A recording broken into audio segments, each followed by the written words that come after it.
Chapter 1291, Two Rituals. Above the gray fog in the ancient palace, Klein's figure appeared. At that moment, on the high-back chair belonging to the fool, sat a person shrouded in grayish-white fog. As Klein returned to Sephra Castle, this person instantly disintegrated, turning into transparent and distorted worms of spirit that flew to Klein and entered his body. Thankfully, the restrictions placed by 002 only involved no leaking of secrets or returning. I didn't have my connection with the worms of spirit that were guarding Sephra Castle severed. Otherwise, they would have already lost control and become monsters. Klein sighed inwardly as he sat at the seat belonging to the fool and picked up the fool card he had previously sacrificed to himself. As the card of blasphemy had already been activated, there was no need for him to seek out any additional incantations. All he needed to do was inject spirituality into it to see the corresponding changes. The Fool card quickly transformed into a miniature, illusory book. With Klein's guidance, it kept flipping back until it reached the last 2 pages. Sequence 1, Attendant of Mysteries. This is an angel who serves the profound mysteries. He has gained initial control of the corresponding domain's authorities. He can summon spirit-body threads of objects that originally existed. He can combine many physical objects or abstract concepts together. The potion formula is as follows. Main ingredients: 1 Attendant of Mysteries Beyonder characteristic. Supplementary ingredients: 9 Spirit World specialties.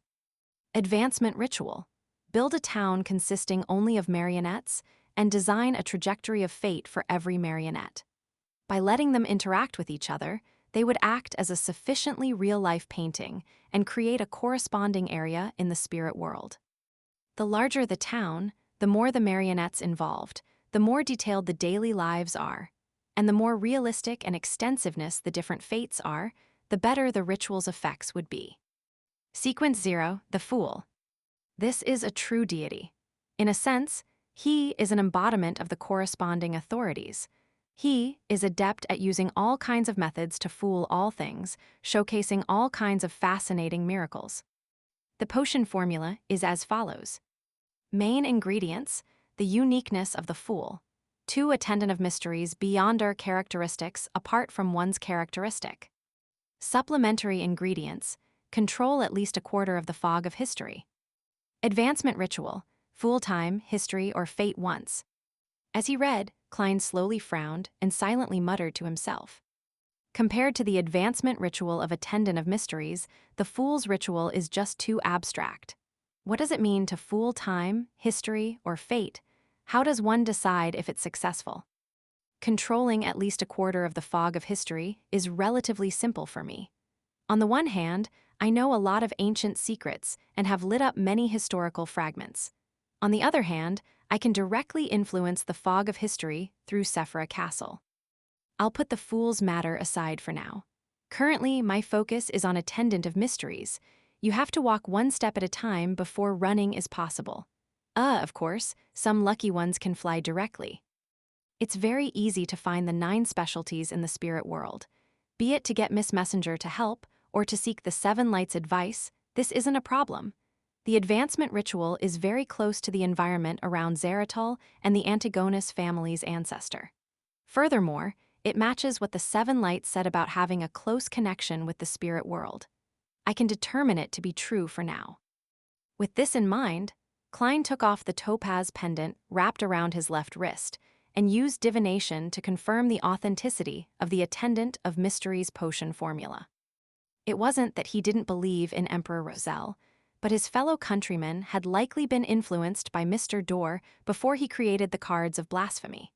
He had gone to the moon and suffered the corruption and contamination of the mother goddess of depravity, thus resulting in distorted memories.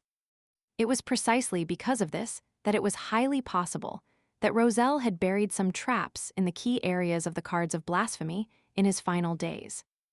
In this aspect, Klein had always been cautious and careful. Speaking of the primordial moon's true form, the most powerful Great Old One, the mother goddess of depravity, could it be that the emperor had unknowingly been tainted based on her title? On the moon, perhaps there are many younger brothers and sisters that Bernadette has never met before. Of course, it's unlikely that there are gender differences. The marionettes needed for the Attendant of Mysteries ritual can be obtained from the forsaken land of the gods. The copious number of monsters there is a good thing. Furthermore, I've accumulated quite a few of them previously. As Klein's thoughts wandered, he turned his head to look at the other side of the ancient palace and made the grayish-white fog beside the junk pile dissipate. As the fog receded, rows of brownish-yellow seats appeared, each of which sat a figure. Those figures were either giants covered in silver armor, humans with deformed facial features in linen clothes, and large chunks of flesh overgrown with eyes. They sat quietly in their rows of seats, their eyes glazed over and indifferent as they stared in the direction of the long-modeled table. These were all marionettes that Klein had gathered in the forsaken land of the gods. Every time he needed to switch location, and it wasn't convenient for him to carry too many with him, he would sacrifice a batch of them above the gray fog. Of course, this had nothing to do with environmental protection. Instead, it was what had happened to the foggy town and the scene displayed by Zeratul. It made Klein instinctively believe that there was a high chance that a particular ritual would require many marionettes. Therefore, he had always been very frugal in this aspect. As for why he didn't hang these marionettes up, and had made them sit in rows in a conjured theater as members of the audience, this was because Klein felt that the actions of the Antigonus family's ancestor and Zeratul were a little perverse. He had tried to imitate and mimic them, but the goal was for acting. Now, he didn't need it anymore. But how can such a marionette city produce corresponding spirit world information? The spirit world is a gathering of the past, present, and future information, but it doesn't directly include such fake objects. Generated from what others know, every living being's actions and words would be reflected in the spirit world in an abstract manner, becoming the source of divination. When their actions, words, and certain intense feelings are clearly built into a marionette city, the city's spirit world projection would appear, turning into a true existence. The interactions involved in this are linked to the more profound secrets of the spirit world. Klein closed the Fool card in thought and played with it. As he had already reached the angel level, he had a certain understanding regarding the creation of the cards of blasphemy. Back then, not only was Roselle able to draw powers from knowledge, but he could also give actual powers to abstract knowledge. As for what kind of material the Emperor used to create it, and how he accomplished the effects of anti-divination and anti-prophecy at the level of deities, Klein was unable to figure it out. After some thought, Klein tried to accommodate the Fool card in his body. His condition immediately changed. His body was covered with colorful clothes, and there was an extremely gorgeous piece of headwear on his head. His aura was deep and terrifying, but it gave off a comical, ridiculous, ludicrous feeling. It was a condition filled with a strange conflict. The space attached to Sephra Castle gently swayed, as though it wanted to surrender to the feet of this indescribable deity. My level has been enhanced a little. There aren't any substantial changes. After all, I'm already the owner of Sephra Castle. Heth, it's like I have a fashionable costume that can accentuate my aura. Klein shook his head and said a few self-deprecating words. At the same time, a transparent and distorted worm of spirit crawled out from his body, forming a figure that was identical to him. After splitting off a worm of spirit of himself that could respond to prayers at any moment, Klein returned to the real world and strolled around Beltane City. He used the method of granting wishes to treat the injuries of people, and he learned about the war from them. Dogshit, Danitz couldn't help but curse when he heard the crew's report. They actually finished the whale oil, why didn't you stop them?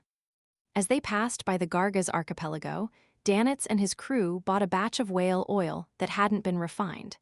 They planned on bringing it back to Bayam and selling it at a high price. Who would have expected that a portion of it had been secretly eaten by the City of Silver's half-giants? The crew member glanced at the oracle and whispered, "They don't understand what we're talking about. We don't understand what they're talking about either. Only the shortest one can communicate, but it doesn't mean we can find him at any time. He always cogitates in places where the sun shines, changing positions every time." Danitz subconsciously sneered. This is what happens to illiterates. If you could grasp all sorts of languages like ancient Fasak, Jotun, and Elvish like me, something like that wouldn't have happened. Of course, linguistic talent is related to intelligence. You don't have to force yourself. The crewman carefully looked at Danitz again. Oracle, they ate the portion of whale oil you bought. A dog shit. Danitz's reaction was faster than his thoughts as he rushed towards the cabin. After a period of chaos, Danitz received compensation with a Sequence 8 Beyonder characteristic. He didn't know if he had profited or suffered a loss. After all, the dirty bodily fluids left on the characteristic made him feel disgusted and nauseous. By the time the ship returned to peace, City of Generosity, Bayam, was already in front of the City of Silver's reconnaissance team. Derek led Lioval, Candace, and the others to the deck and looked at the destination of their journey. Although they had passed by many ports, they had never been allowed to alight from the ship. They could only watch from afar. Now, it was finally time for them to step onto the land outside. Even so, the large number of people, houses, and hardships that they had seen from afar were still unable to conceal their bubbling enthusiasm. They continued to yearn for life in the world of light. Of course, having been used to the darkness and lightning, they took quite some time before they could get used to the sun outside. If not for the fact that they were Beyonders, they would have suffered permanent damage to their eyes. As he looked at the docks and the numerous people, the airships that were traveling high in the sky, and the other ships around him while hearing noises that he could barely understand, Derek suddenly felt a sense of nervousness. This would be the area where the City of Silver would take up residence in the future. As he swept his gaze, he suddenly saw a man standing on the coastal lighthouse. He was wearing a long robe embroidered with the symbol of storm. His hair was dark blue, nearly black, like a clump of seaweed. His face was rough and carved. As their gazes met, Derek instantly calmed down and no longer felt uneasy.